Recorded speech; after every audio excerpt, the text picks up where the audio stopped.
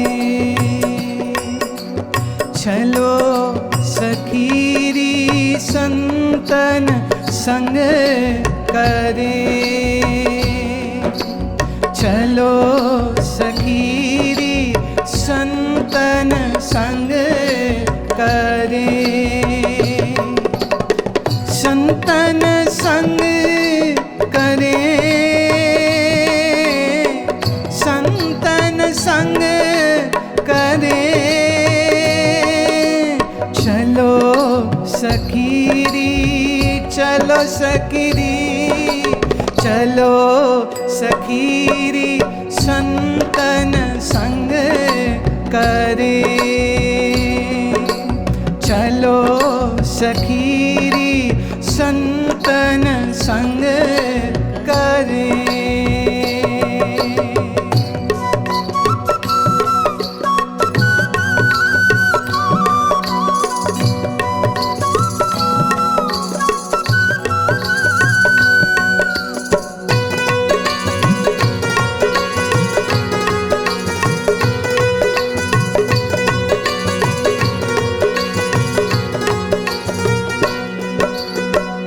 सत्संगत है सार जगत में। सत्संगत है सार जगत में। क्यों अवसर बिसरे। हाँ, क्यों अवसर बिसरे। सत्संगत है सार जगत में। सत्संगत है सार जगत में। क्यों अवसर बिसरे। क्यों अवसर बिसरे। चलो सखीरी, चलो चलो सखीरी, चलो सखीरी संतन संग करे। चलो सखीरी रे, चलो चलो सखी रे, चलो सखी रे संतन संग करे। संतन संग करे।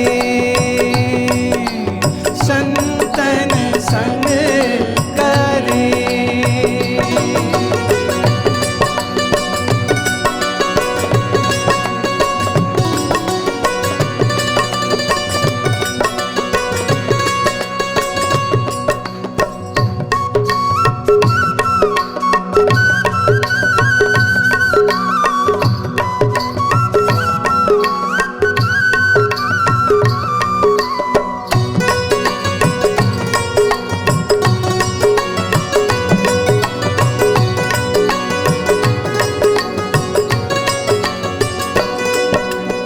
छोड़ काज पुन लाज जगत की। छोड़ काज पुन लाज जगत की। हरि पद ध्यान धरे। हरि पद ध्यान धरे। छोड़ काज लाज जगत की। छोड़ काज पुन लाज जगत की। हरि पद ध्यान धरे। हरि पद ध्यान धरे। चलो सखीरी, चलो चलो सखी रे, चलो सखी रे संतन संग करे। चलो सखी रे संतन संग करे। चलो सखी रे संतन संग करे। चलो सखी रे संतन संग करे।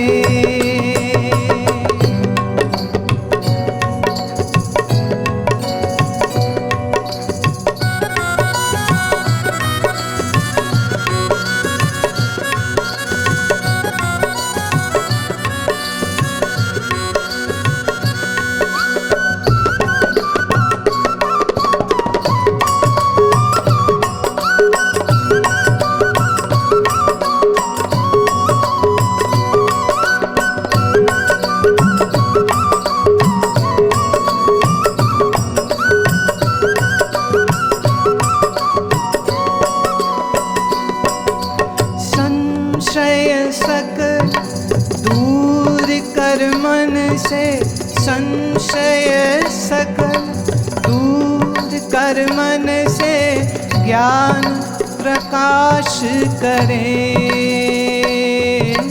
ज्ञान प्रकाश करे। संशय सकल दूर कर मन से संशय सकल दूर कर मन से ज्ञान प्रकाश करे। ज्ञान प्रकाश करे। चलो सखीरी चलो, चलो रे चलो सखीरी संतन संग करे। चलो सखीरी संतन संग करे। चलो सखीरी संतन संग करे। संतन संग करे। संतन संग करे।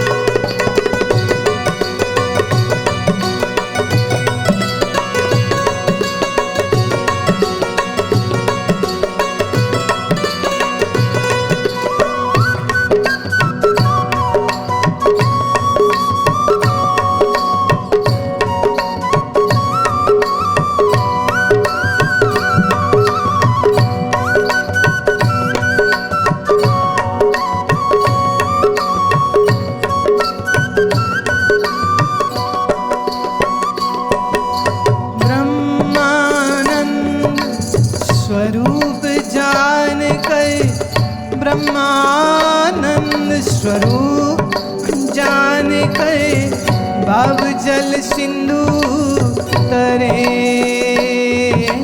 भव जल सिंधु तरे।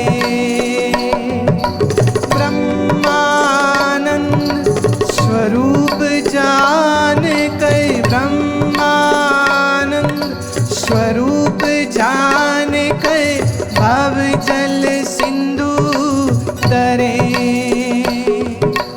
भव जल सिंधु तरे। भव जल सिंधु तरे। भव जल सिंधु तरे। भव जल सिंधु तरे। चलो सखीरी चलो सखी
शुरू की बात चल रही है, चूँकि संतन संग करें तो ये एक नैतिक जिम्मेदारी मेरी बन जाती कि सबसे पहले यही डिफाइन करूं कि संत कौन होता है, ताकि किसी चक्कर में नहीं पड़ जाए कोई।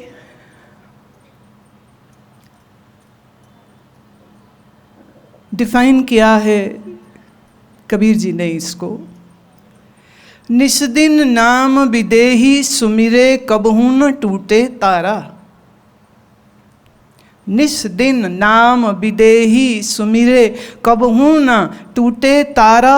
सपने नाम न भूले कबहू पलक पलक व्रत धारा। सब साधन से एक होए राखे हिल मिल ज्ञान उचारा। कहे कबीर सुनो हो साधु राम नाम गह तारा। अवधू चाल चले सो प्यारा। ये चाल होती है एक संत की, ये चाल होती है उसके जीवन की। पहली बात, निस्दिन नाम विदेही सुमिरे। देह शरीर, विदेही जो शरीर में नहीं है, जिसको हम कहेंगे अकाल पुरख।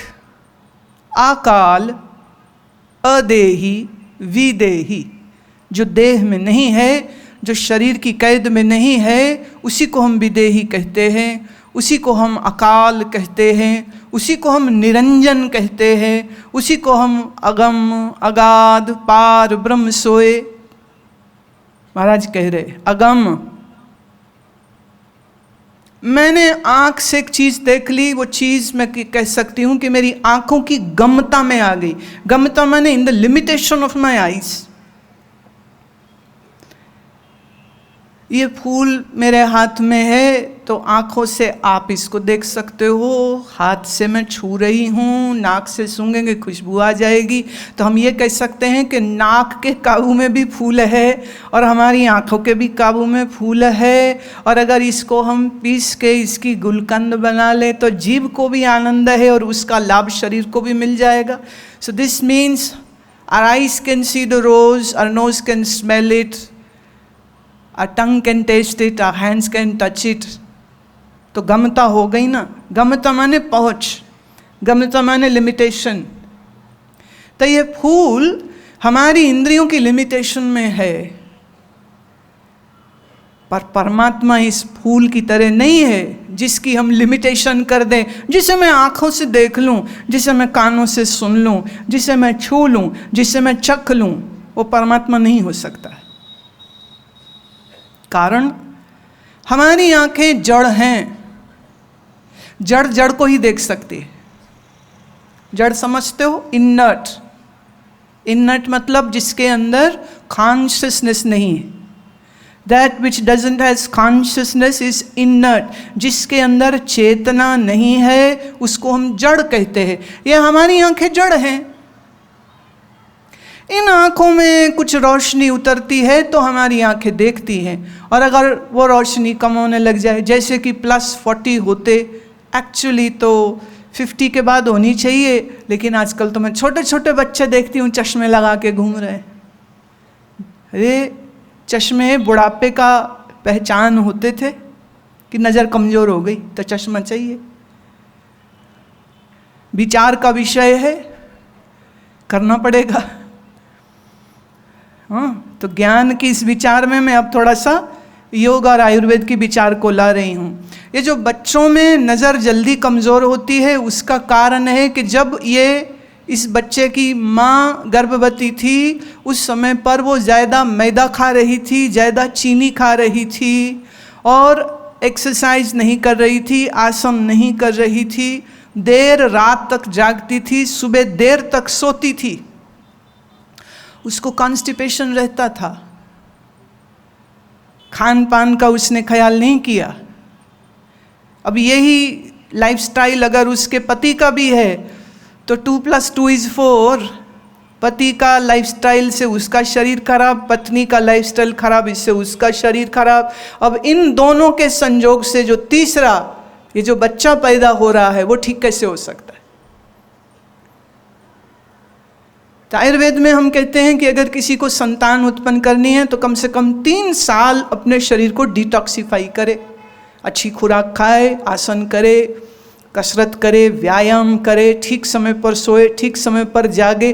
जो तुम्हारे शरीर में अगर कोई बीमारियां हैं, अगर तुमने उसको ठीक नहीं किया तो बच्चे को फ्री गिफ्ट मिल जाएगी वो सारी बीमारियां, सारी बीमारियां। इसलिए स्त्री का और पुरुष का शरीर स्वस्थ होना चाहिए, और उसके बाद जब वो संतान उत्पन्न करेंगे तो संतान रोगी नहीं होगी। अगर 10 साल की उम्र से पहले बच्चे के चश्मा चढ़ गया है ना आंखों पे, तो जानिए उसकी इम्यूनिटी कितनी कमजोर है। ये एक बहुत विचार करने का विषय है। तो जो भी कोई अपने फैमिली को आगे बढ़ाने का सोचते हैं, उन्हें इस चीज़ के ऊपर ज़रूर गौर करना चाहिए। दुख लगता है जब छोटे छोटे बच्चों की नज़रों पे मैं चश्मे देखती हूँ, तो लगता है काश इनके माँ बाप को किसी ने समझाया होता और उन्होंने अपना खान पान ठीक किया होता, तो इनके बच्चों को ये चश्मे जो 50 साल के बाद लगने चाहिए थे, वो इतनी जल्दी क्यों लग जाएं।